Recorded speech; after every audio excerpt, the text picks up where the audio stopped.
Vamos agora à entrevista do dia com Denise Campos de Toledo. E nós vamos falar das crises ou meio crises aí que o governo vem enfrentando desde o começo do ano. Ainda estamos no comecinho de fevereiro e já temos uma lista enorme.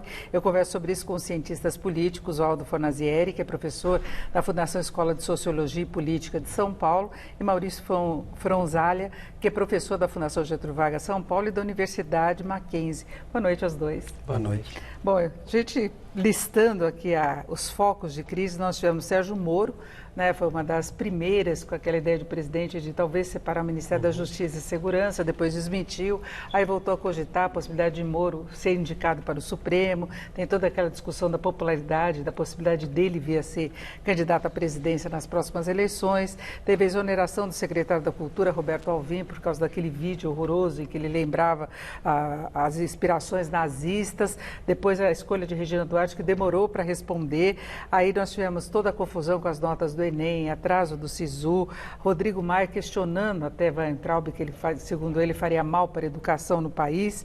Polícia Federal, notícia de hoje, abrindo o inquérito contra Fábio Weingarten por uso indevido, aí relações que ele teria com empresas das quais tem negócios com a empresa dele.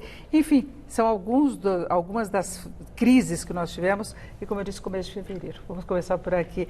Como é que se vê a perspectiva do governo neste começo do ano? Teremos uma reforma ministerial? Eu não citei no caso de Onix também o afastamento de um dos secretários pelo uso do avião da FAB.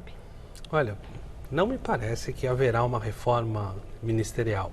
Alguns nomes são muito contestados, o ministro da Educação é muito contestado, tem sido contestado não só por outros poderes, mas por grande parte daqueles que estudam o tema da educação e que trabalham com a educação, ele recebe muitas críticas. Mas o presidente, ele não se deixa levar por essas críticas, digamos assim. Então parece que quanto mais criticado é um ministro, como já foi o ministro do Meio Ambiente. Então, esses ministros que fazem parte, a gente pode falar de um núcleo mais ideológico, né? O presidente os conserva. Então, não por algum plano que ele tenha para a educação, porque também o ministro não demonstrou nenhum plano, nenhuma ideia do que deve ser feito e nem se mostrou interessado em debates importantes que estão acontecendo, como a renovação do Fundeb, que está sendo debatida no Congresso. É um pouco da tônica desse governo. E o Congresso que quer convocá-lo, inclusive, para dar explicações a respeito do Enem. Sim, porque eu ia falar que não ocorreu nada bem, né, a questão do Enem. É um exame complexo, mas há um aprendizado. Né? Quando a gente fala até de política pública, a gente fala de aprendizado. Conforme essa política se repete em anos, você pode ter um aprendizado e os erros diminuírem. Né? Não foi o caso nesse ano. Então, ele vai ser convocado pelo Senado. Ele foi convidado, né, e talvez ele seja convocado pelo Senado, mas a educação não parece ser algo que seja prioritário para esse governo, contanto que não se tem um plano muito claro, não se tem um plano para essa área. Bom, eu quero saber o que o professor Aldo pensa disso. Eu queria acrescentar as filas do INSS, nós tivemos problemas também com a Receita Federal, também problemas de acesso, pegando a nota do Enem. É um clima de efervescência bastante complicado, não? Com certeza, eu acho que esse governo se especializou em provocar autocrises. Quer dizer, nós vimos isso o ano passado todo, né? O Ministério da Educação, de fato, não é uma prioridade do governo, é o segundo ou terceiro ministro da Educação, né? E o atual ministro foi lá como grande gestor e se mostrou um gestor pífio, né? Agora, tem algumas dessas crises, elas provocam repercussão popular, outras nem tanto. Por exemplo, essa crise do Onix, eu acho que não provoca muito repercussão. A crise do secretário de comunicação também não. No entanto, quer dizer, a crise do INSS e a crise da educação que atingem setores significativos da sociedade, elas são crises que provocam um desgaste profundo do governo, do meu ponto de vista. Da cultura provocou uma mobilização geral da esquerda, da direita, de todas Da cultura, eu entendo que foi um setor mais intelectualizado da sociedade que digamos assim, produziu um impacto contra o governo naquelas declarações, né? Mas do ponto de vista de um espectro mais amplo da sociedade, eu acho que a crise no Ministério da Educação e a crise no INSS são as que provocam, digamos assim, um impacto negativo mais forte, porque abrange um número muito grande de pessoas. Agora é curioso porque o presidente, ele parece bem blindado a todas essas crises, e como se não fosse uma narrativa de oposição. Inclusive se tentou fazer isso até com o Roberto Alvim, que em princípio falou que foi a esquerda que estava dando essa ideia, depois houve a confrontação das informações. Em relação ao ministro Moro também se falou que o presidente depois falou, eu não pensei nisso. Mas, ele tinha falado, mas ele não pensou nessa possibilidade. Então há um descolamento muito forte. Mas veja o seguinte, eu acho que no caso da educação e do INSS pega também o presidente. As outras nem tanto, porque veja o seguinte, quer dizer, essa narrativa de que as crises são provocadas pela oposição não cola. Porque e a imprensa também, né? Pela imprensa. Não cola por quê? Porque a oposição ela não tem uma capacidade operativa de fazer uma oposição efetiva. Eu queria falar um pouco sobre a questão do Sérgio Moro. Eu acho que é uma questão mais complicada e pela lógica do poder, eu entendo que o Bolsonaro deveria demitir o Sérgio Moro. Por que eu entendo isso? Porque nenhum presidente que se preze pode admitir superministros. Porque se você tem um superministro, quer dizer, esse superministro está acima dos outros e provoca um desconforto. Em segundo lugar, ele é um rival do presidente. Veja o seguinte... Mas é mais fácil colocá-lo no Supremo e tirar ele da corrida eleitoral. Exatamente. Eu acho que não demitir, porque demitir ele é um ponto de sustentação de popularidade. Eu acho que talvez a estratégia seja colocá-lo no Supremo, porque se ele deixar o Moro no Ministério, o Moro vai cultivando e cavando possivelmente a sua candidatura. E se ele demitir também, evidentemente que ele provoca um desconforto e pode caminhar para uma candidatura. Nesse sentido, eu acho que talvez a saída do Supremo seja a mais factível para o Bolsonaro. Maurício. Eu gostaria de dar uma opinião aqui também. Depende um pouco do cálculo político dos dois. Me parece que vai haver um divórcio entre os dois. O Moro vai sair do governo em algum momento. A questão é se ele sai como aliado do Bolsonaro e ele vai para o Supremo, ou se ele decide fazer um voo solo. Ele vai tentar articular sua candidatura à presidência da República. Eu tendo a acreditar nessa segunda possibilidade, porque ele tem uma popularidade grande que dificilmente é arranhada.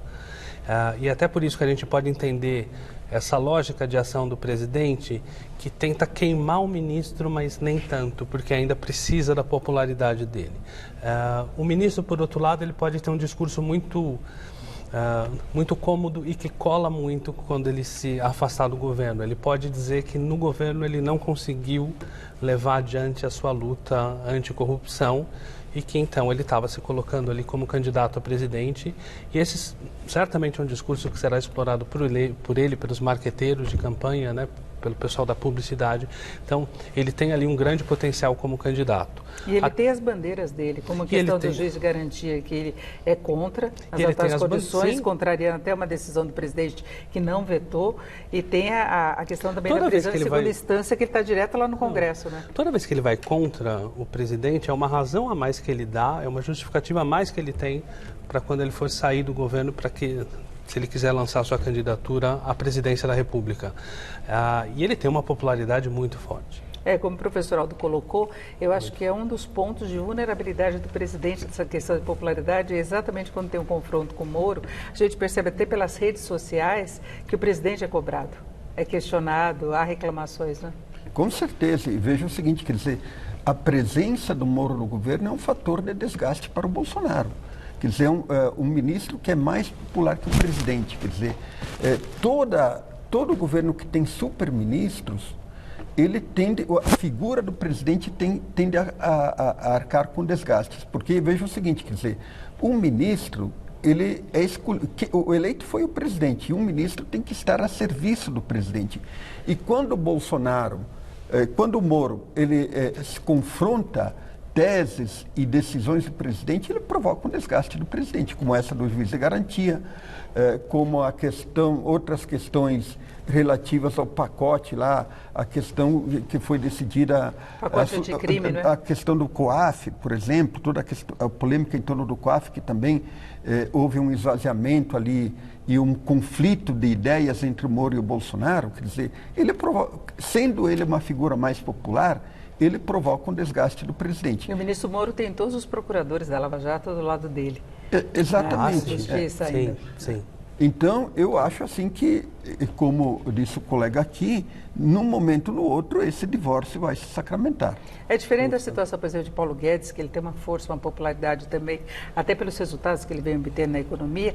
Agora, ele parece aceitar mais as interferências do presidente Bolsonaro, inclusive quando há uma crítica pública, olha, o Guedes esquece isso daí, que nem aquele imposto lá do pecado. Políticas. Né? Em princípio, não. Em princípio, não.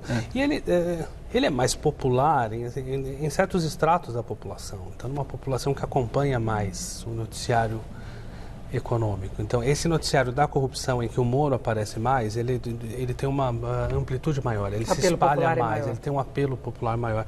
Eu queria só voltar num ponto, quando a gente diz a questão do ex-ministro da Cultura, ex-secretário de Cultura. Não há um desgaste interno nessa área, assim, é um desgaste interno contido, como o professor falou, porque ficou mais restrito a áreas mais intelectualizadas, né? que tem mais acesso à informação, né? E que conseguiram ver qual o tamanho absurdo daquela encenação, situação, né? Daquela situação, mas internacionalmente foi muito ruim. Verdade. Internacionalmente foi muito ruim. Você tem alguém com status de ministro que grava um vídeo, né, baseado na propaganda nazista. Que é importante para o presidente. Isso é muito mal visto. Inclusive mal visto por Israel.